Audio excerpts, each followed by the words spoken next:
Cordial saludo, mi nombre es Juan Manuel Rey. En esta presentación voy a hablar acerca de estructuras básicas en Python y para comenzar voy a hablar acerca del concepto de algoritmo. Se puede entender como algoritmo una secuencia de pasos finitos pero bien definidos que resuelven una problemática. Por ejemplo, ejecución de tareas cotidianas como lavarse las manos, cepillarse los dientes o seguir el instructivo de un juguete de Lego, por ejemplo. Esto nos permite el concepto o definir el concepto de algoritmo. Cuando hay tareas amplias dentro de un algoritmo o tareas complejas, es necesario dividir los procesos en módulos, permitiendo así resolver de manera agrupada y con un diseño modular, siempre con el objetivo de poder solucionar la problemática o situación planteada. ¿Vale? Los algoritmos también se expresan en un lenguaje comprensible para el receptor. Esto quiere decir que no podemos dejar a la ambigüedad todo este algoritmo que se está procesando para que sea claro al momento de detallarlo o recibirlo. Los algoritmos se pueden representar mediante diagramas de flujo, pseudocódigo o diagramas de Chapin que permiten diseñar de manera gráfica un programa bien estructurado. Ahora bien, para las estructuras básicas dentro de Python, voy a hablar acerca de algoritmos simples. Los algoritmos simples son estos pasos secuenciales, pero lógicos, que están bien definidos y que resuelven un problema o una tarea en específico, ¿vale? En donde hay un inicio y un final del programa, como se muestra en la figura 1.1. Aquí lo que está tratando de exponer el código es que se necesita introducir dos números para que finalmente se halle o se muestre cuál de los dos números es mayor, ¿vale? Entonces, esto sería un algoritmo simple. Para los algoritmos condicionales, las condicionales, aquí se encarga de comparar los valores como variables, constantes o casi cualquier cosa en Python, ¿vale? Esto con la intención de arrojar un resultado de esa comparación y para este ejemplo se utiliza la palabra clave que es el condicional if, ¿vale? Entonces, como en la figura 1.1, el ejemplo se denota que se asigna una variable, que en este caso es el 7 y donde la condicional if le está diciendo que es mayor que 3, que cuando sea mayor que 3 imprima que la variable es mayor que 3 y que es lógico notarlo. Eso quiere decir que este resultado va a aparecer en la salida del programa. Vale, para el ciclo for o bucle for es una secuencia de instrucciones de código que se ejecuten repetidas veces hasta que la condición deja de cumplirse. Eso se utiliza básicamente para recoger listas, diccionarios o itineradores. Para este ejemplo de la figura 1.3 se evidencia de que hay una variable en donde la variable nos indica de que hay una serie de elementos dentro de un conjunto. Los elementos son lápices, cuaderno, borrador y tijeras. Y que el bucle for, que es la palabra clave, eh, está indicando de que se debe alistar en el programa de salida cada uno de los objetos que aparecen en el conjunto y que al momento de imprimirlos debe salir una frase que dice, cuando abrí el cajón encontré más los objetos del conjunto. En este caso, a la salida del programa aparece de esta forma. Cuando abrí el cajón encontré lápices, cuaderno, borrador y tijeras. Esto sería un ciclo for o bien conocido como el bucle for. Ahora, los ciclos while se ejecutan también con instrucciones mientras la condición sea cierta, ¿vale? Forma un bucle, pero si la condición es falsa, mostrará un resultado como si fuera un if. En este caso de la figura 1.4, en el ejemplo, aparece que A es igual a 0. Es igual a 0. While Wild es el que me va a dar la instrucción de que A es menor que 10.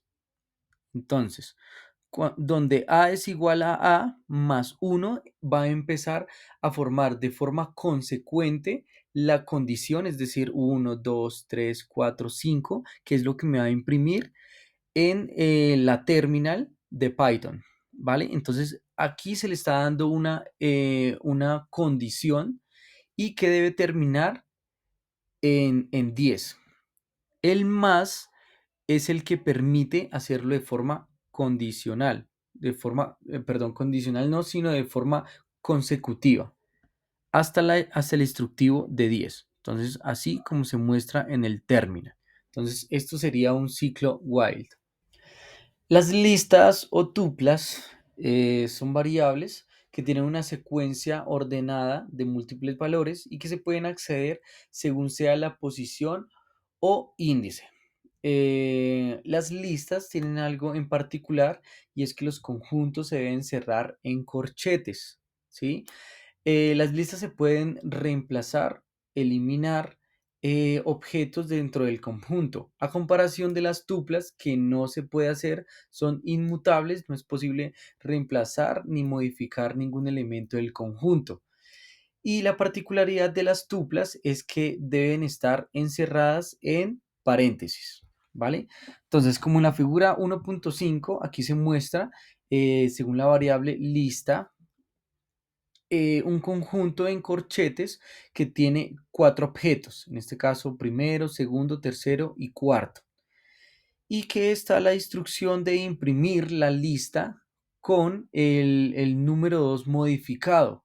Es decir, hay que tener en cuenta aquí algo y es que el conteo siempre se va a generar desde cero, es decir, el primer objeto sería 0, 1, 2, 3, ¿vale? Entonces, la instrucción dice que el número 2 se va a reemplazar por nuevo elemento y esta lista se va a imprimir, la lista completa, solo que se va a reemplazar el objeto número 2 a nuevo elemento. ¿Cómo se muestra en la terminal? Aquí el primer objeto queda igual, primero, primero, el segundo objeto va a quedar segundo, segundo, y el tercero se va a reemplazar por nuevo elemento, y finalmente va a quedar el objeto final como igual, va a quedar igual, que sería cuarto. Entonces, eso sería una lista. Ahora bien, las tuplas, como son encerradas en paréntesis, y se va a mostrar tal cual como la instrucción lo demanda o la instrucción que hayamos colocado dentro del programa, asimismo se va a mostrar la lista. En este caso, hay un conjunto de 4 elementos donde hay una MacBook, un iMac, un iPad y un iPhone. Y aquí me está diciendo en la instrucción que imprima de la lista o de ese conjunto el objeto que se llama iPad. Y finalmente, aquí en este corchete, que es un instructivo de posición, me está diciendo que imprima el número 0, el objeto número 0 y el objeto número 3. Esto quiere decir que al momento de darle enter en la terminal nos muestra, en esta salida del programa nos va a mostrar tanto el iPad como la MacBook y la Mac. Esos 3 objetos se van a imprimir porque la instrucción lo demanda. Ahora bien, las funciones en Python son bloques de códigos reutilizables que se realiza en una tarea específica. Puede aceptar algunos argumentos como entrar, realizar operaciones y volver un valor como salida. Y se utilizan la palabra clave, en este caso sería def, y seguido de eso va a estar el nombre que se vaya a asignar a esta función y seguido de eso entre paréntesis los argumentos. Entonces aquí está la estructura de cómo se hace. Entonces la función es def, va a estar el nombre que se va a asignar a esa función y los argumentos que van a estar dentro de este conjunto, ¿vale? Y para que finalmente el cuerpo de la función tenga un resultado, que en este caso se va a realizar es una suma, y el resultado lo va a mostrar al final. Entonces, para hacer este ejemplo un poco más fácil de entender, se va a colocar la función def, que es sumar, y entre paréntesis a, b, se van a sumar estos dos elementos que están dentro de este conjunto, y que el resultado que vaya a salir en el programa vaya a ser una suma. Es decir, que la persona que vaya a introducir cualquiera de estos números, el resultado va a ser la suma de estos dos números. Entonces, esto sería una función que parte a través de el instructivo de sumas. Pues aquí para este ejemplo se seleccionó las sumas, pero pues también se pueden hacer varias operaciones para que la función nos arroje un resultado de la problemática o el ejercicio en específico. En conclusiones, las instrucciones de cada uno de los códigos dentro de Python permite resolver problemas o ejercicios muy puntuales, pero de una manera ordenada y lógica, facilitando al usuario final la resolución de situaciones.